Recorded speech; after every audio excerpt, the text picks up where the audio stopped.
நம்ம வீட்டுக்கு காய்கறி பழம்லாம் வேணும் கடையில் வாங்கிட்டு வாங்கன்னு என் வீட்டுக்காரர்கிட்ட சொன்னா உன்னை ஒரு பழத்தோட்டத்துக்கே கூட்டிட்டு போறேன் நீயே வேணுங்கிறத பறிச்சுக்கொண்டு என்னை இங்கே கூட்டிட்டு வந்துட்டாரு. சரின்னு நானும் முதல்ல பேரிக்காய் பறிப்போம்னு ஒவ்வொரு மரமா தேடி தேடி நல்ல நல்ல பழமா பறிச்சுட்டேன்.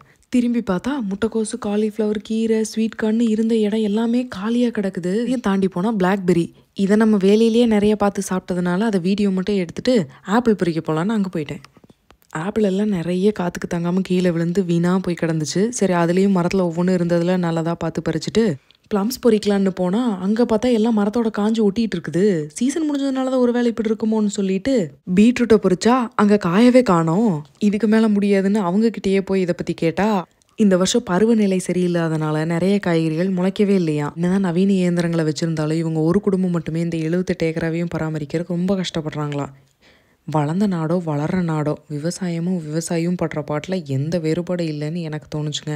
நீங்கள் என்ன நினைக்கிறீங்க?